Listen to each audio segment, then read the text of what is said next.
Youngsters, I am welcome back. I am again here to talk about a very important compound of D block elements, which is again an electron thief and has its immense use in forensic labs, in hospitals, for cleaning your wounds, for cleaning water, for preparation of many compounds in your laboratory. So it is of great use, and its use is because of one big reason which we'll try to find out in this class. Okay, so let's be attentive in the class and learn something new about a very important compound of chemistry, which is potassium permanganate.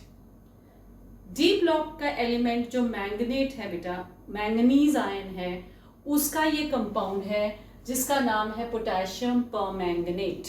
क्या नाम है? Potassium permanganate. Formula है KMnO4. अगर इस compound की हम बात करें तो इसमें जो मैंगनीज आयन है वो अपनी हायर ऑक्सीडेशन स्टेट में होता है, एंड इट्स हायर ऑक्सीडेशन, अगर आप इसकी ऑक्सीडेशन स्टेट निकालेंगे MnO4 में अगर हम इसकी ऑक्सीडेशन निकालें MnO4 माइनस, तो दिस इज X. सपोज इसको X मान लीजिए, ऑक्सीजन पर -2 चार्ज होता है, तो -8 इज इक्वल टू -1, तो X comes out to be +7. तो कितनी ऑक्सीडेशन स्टेट हुई इसकी? +7. यानी कि 3D सीरीज में सबसे ज्यादा हाईएस्ट ऑक्सीडेशन स्टेट में अवेलेबल है ये manganese, that is +7 oxidation state.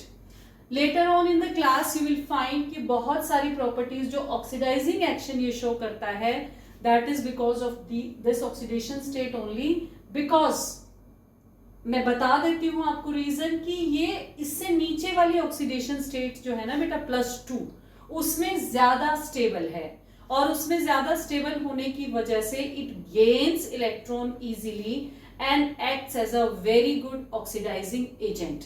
जो मैंने इसके स्टार्टिंग में आपको यूजेस बताए फोरेंसिक लैब्स में, हॉस्पिटल्स में, वुंड्स में, वाटर क्लीनिंग में, इन सब में जो यूज है इसका, that is because of one big reason, and the reason is its oxidising action. और इसका ये जो ऑक्सीडाइजिंग एक्शन है ये किस लिए है? बिकॉज फिलहाल ये जैसे +7 ऑक्सीडेशन स्टेट में है KMnO4 में. अब जैसे +7 से ये it wants to come down, इसकी जो मोस्ट स्टेबल ऑक्सीडेशन स्टेट है that is +2.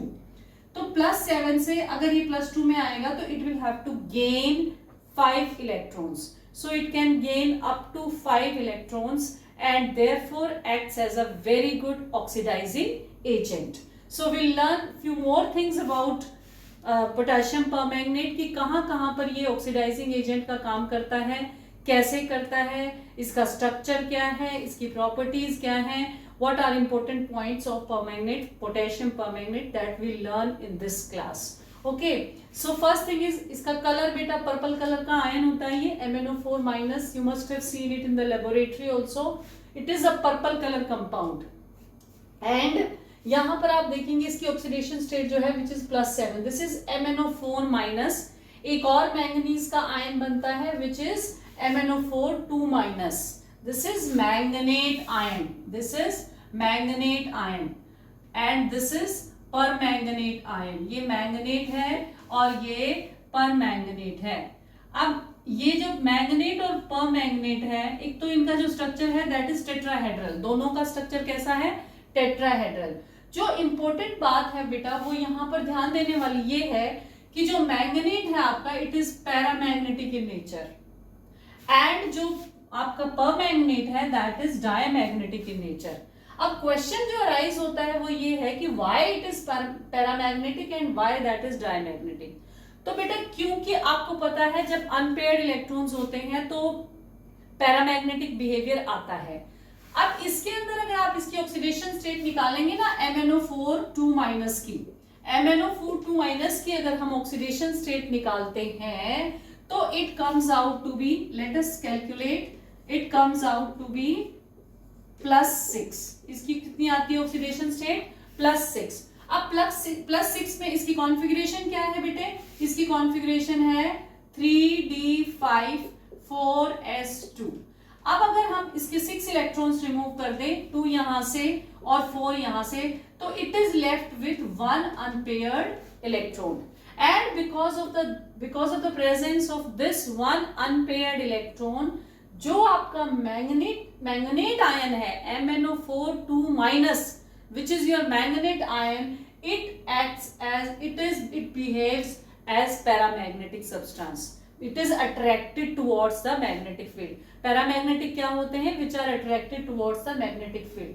So because of the presence of this one unpaired electron, आपका जो मैंगनेट है it will act as a paramagnetic substance.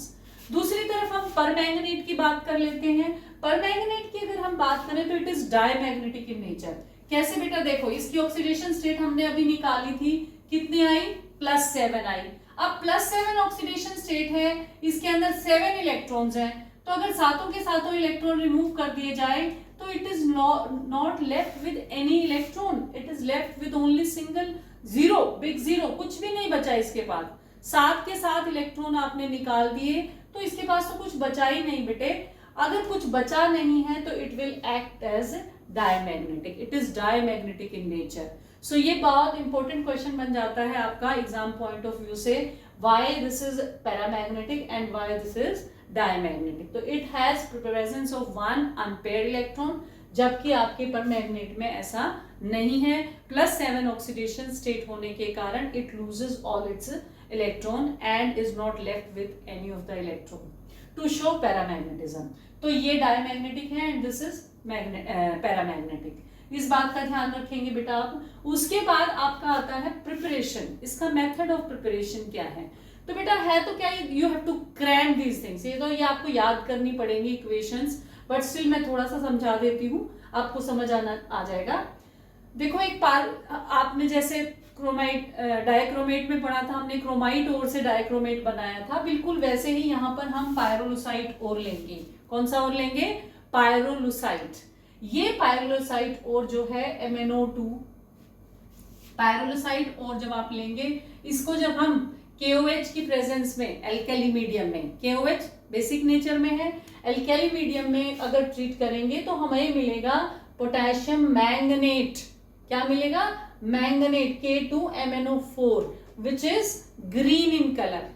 अगर हम इसी मैंगनेट को, ये जो मैंगनेट है ग्रीन कलर का, इसी मैंगनेट को एसिडिक मीडियम में ट्रीट करा दें तो it will get converted into permanganate. So this is how it is prepared, this is how it is prepared.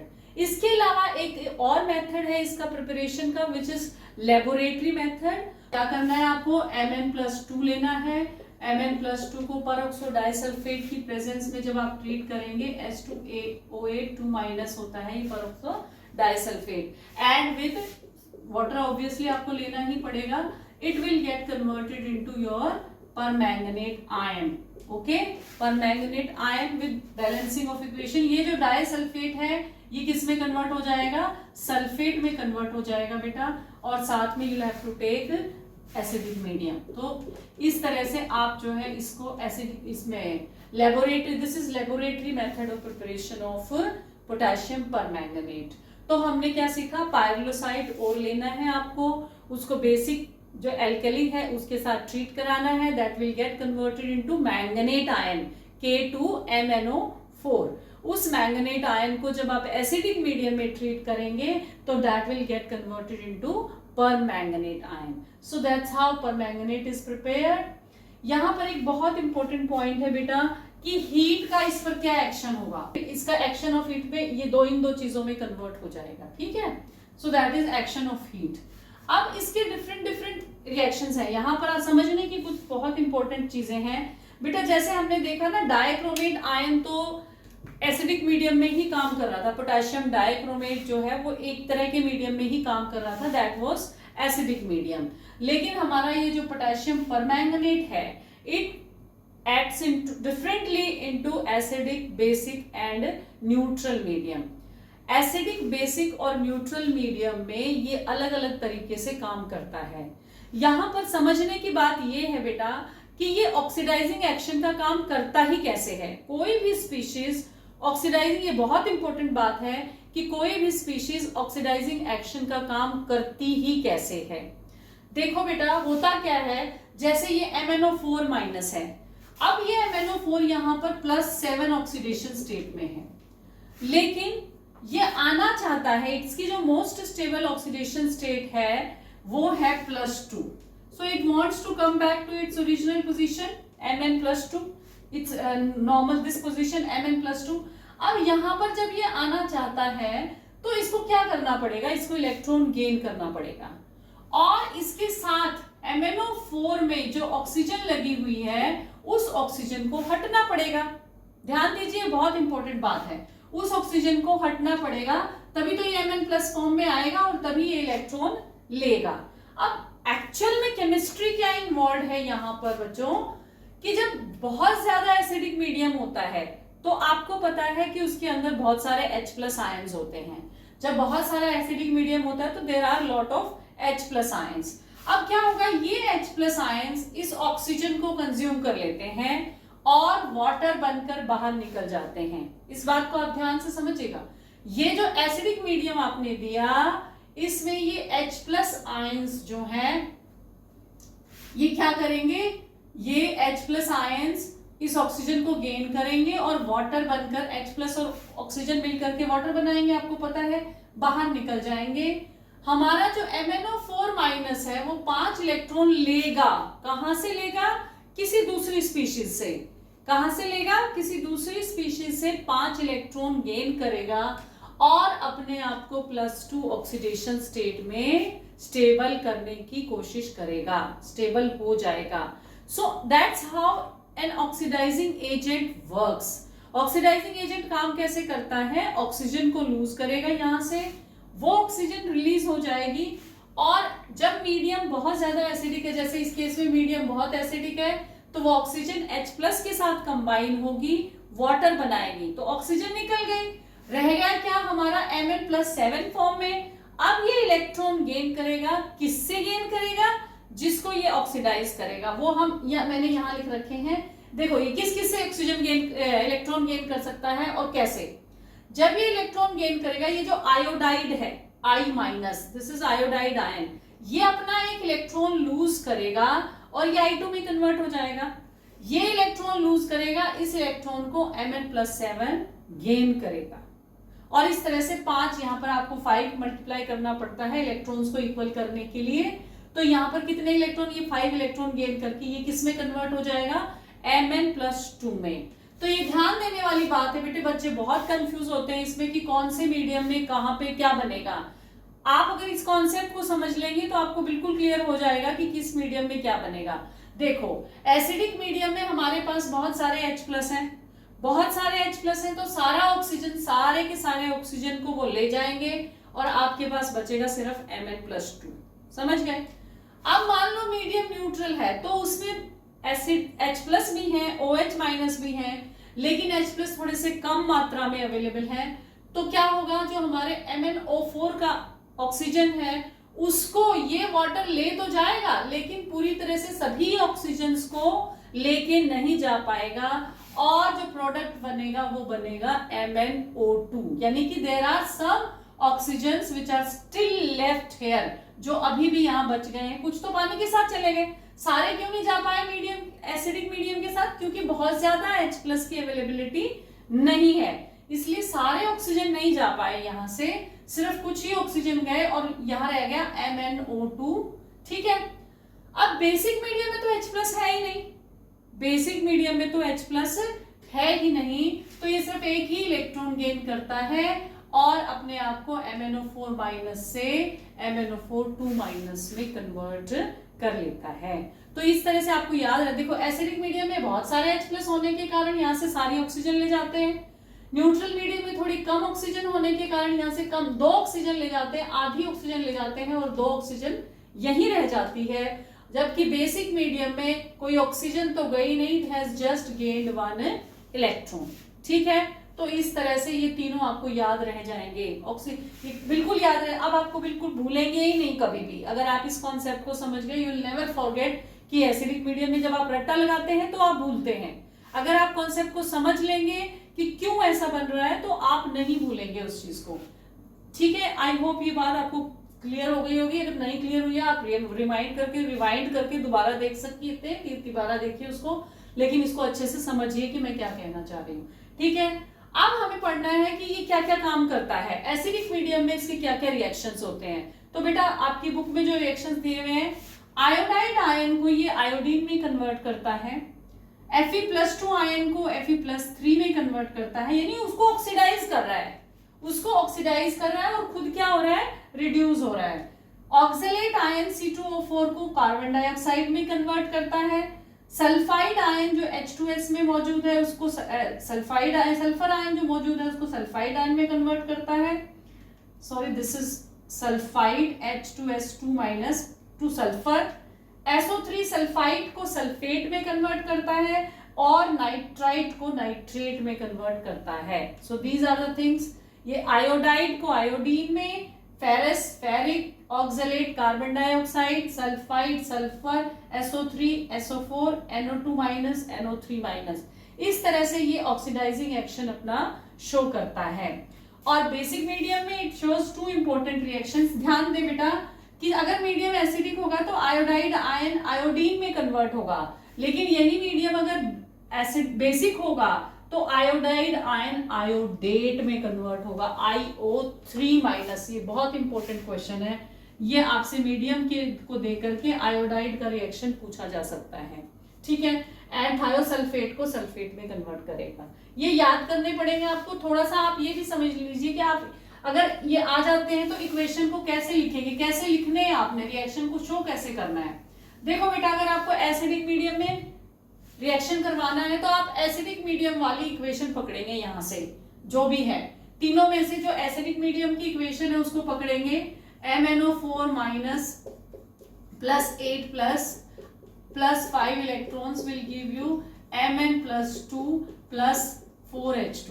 Okay, अब आपसे कहा गया कि भाई ये मान लो कोई भी एक पकड़ लो, आयोडाइड पकड़ लीजिए, Fe+2 Fe+3 कुछ भी ले लो।